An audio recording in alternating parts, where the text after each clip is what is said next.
Well, Annie, me again, Patrick. As you say, I have a very good looking wife here, Margaret. She's like Lady Diana. Annie, 1,000,000% son. I have the best looking woman of all times. And I'm at least you're admitting now that I'm a prince. If she's Lady Diana, I'm Prince Charles. And I'm not a king, but at least I'm a prince. Are you listening to me? But Annie, you says there about the Dorothy's taking away Tiffany. Tiffany was taken away because she was a prostitute. And when we found out she was a prostitute, we got rid of her. But Annie, you're keeping Maggie. And she's a prostitute. Why don't you go and get rid of Maggie, Annie? Because in all fairness, Annie, what was Joseph's John doing to her? Didn't he use her like a toe rag, Annie? For God's sake, Annie, you broke her eye socket. And now you're back living with her, Annie.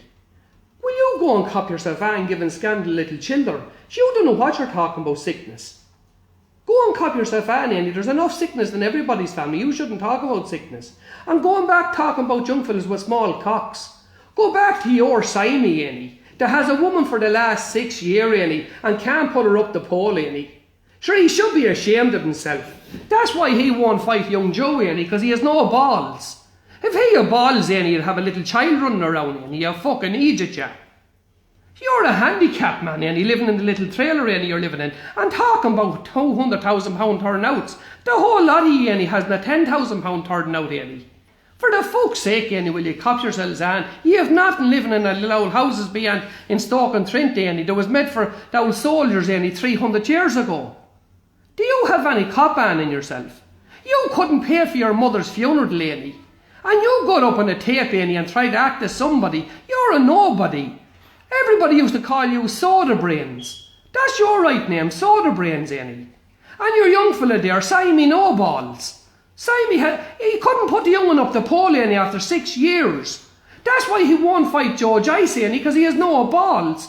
You put the fight back to Appleby, Annie, to get a crowd with you, because you're afraid of your son going out the road with George Ice. We're all going to tell the truth now. When you're bringing it out, we'll tell the truth. Your Simey is afraid of Joe. That's the real truth of it, Annie. Why don't you come out with the truth of it? And your Barney came into my house, Annie, one time after he fought Paddy Ward. Oh, I'm going to Paddy Ward too, Annie. You're talking about getting your own back. Go back down to Galway, Annie, where they gave your Willie 2 arses and 2 backs where they cut the fucking back out of him, Annie. And he broke your Michael's 2 arms. One man by himself, Annie. Did you get your own back, Annie, off the wards, Annie? The wards ran you out of Galway and you never come back to Ireland since. You took off like a rabbit out of Galway and was never found. You're saying there was 200 wards in the site. There wasn't any. All the Smurf McDonoughs were in the site, Annie. And half of Galway, Annie, there was only onlookers, Annie. There was no 200 wards came to look at that fight. Paddy Ward, Annie, and a couple of boys out of Tullamore came to that fight to look at it. And that's who you were fighting with. You weren't fighting with 7 men, Annie. And when they went home, there was none of them cut up, Annie, but your young fellow was cut up. He had 170 stitches down the back, Annie. Well, when I went up to the hut in Dublin, Annie, he had a nappy shoved into the cut. Isn't that the real truth of it? You're talking about cutting up and this, that and the other. You're a shit taker, Annie. That's what you are. A shit taker. That's all you ever were and ever will be. Now, I can see I have you well vexed on the tape and I'm delighted about it. And thanks for saying my wife is like a princess. And honestly, she really is. She's a beautiful woman. And I'm so proud of her. And now I'm Prince Charles. Really, that makes me royalty, Annie. And you're not. You're living in an old trailer beyond the middle of England, Annie, with not a shilling to your name, driving an LDV van. For God, talking about people back here with mortgages. I don't know, God, Annie, we're multi-millionaires back here. Come back and look at the houses we have. If I was to get a mortgage to build your son's houses, listen, £800 it done me, because the 4 houses they have, £200 a piece to build them. And the little vans and trailers they have to go off and get VAT numbers to get them out. They haven't got the money for them. In the fairness about it. And Willie John, do you know Willie John, Simon's Willie John? He's the one that put your boys on the road. Your boys couldn't look for a living. They went over to Holland now, were one hand longer than the other. And Willie John's Willie and Willie John's Barney brought them out in the country and got them any money they have. Only for that, Annie, you'd have nothing, you're eating your own shit. You came back to the north, Annie, with an old LDV van and begging a bit of grub of Dulty's boys. You're right about Dulty's boys below. They had to buy a starter for the van for £45. And me and our Billy and our Tommy gave you £600, Annie, when you were below in the north. You hadn't got a shilling. And you went down that night looking for Goggs' sister. You fucking handicap, you're going around talking about people. And it's Uncle Tommy and Uncle Patrick getting you to make the tapes. Big Pa should be ashamed of himself, Ellie, and tell himself cop ban. He's going around telling people now that I have nothing got to do with it, it's not me. Well, if he was the grandfather, Ellie, why wouldn't he ring you up the fuck and tell you stop talking about a little child and calling her sick? Or why wouldn't he ring over his brother Tommy and fucking stop him? Because do you know why? He's behind it, Ellie.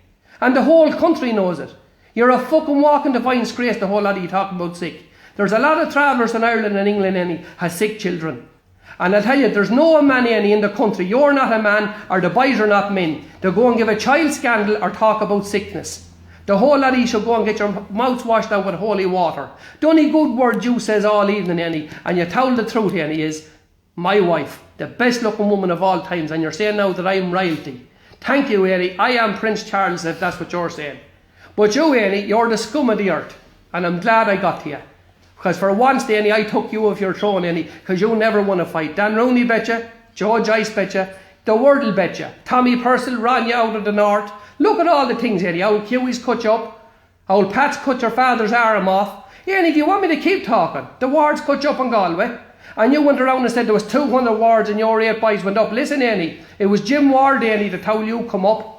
The real truth about it, because you told me that yourself, that Jim Ward says that Paddy Ward had no one with him come up to Galway that Paddy wasn't training. That's the real truth of it, Annie, and I fucking won't hide it.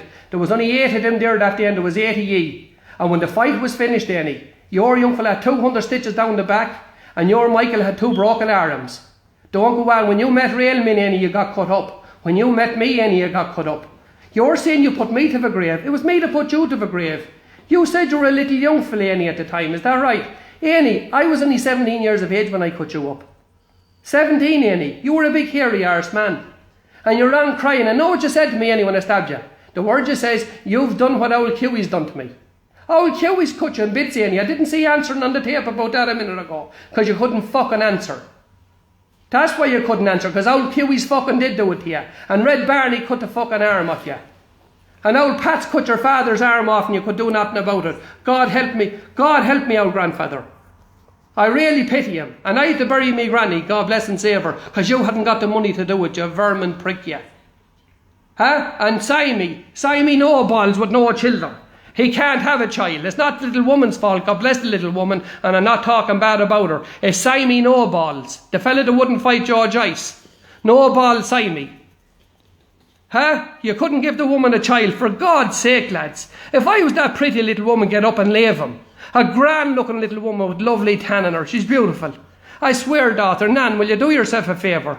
Get up and leave him. Honest to God.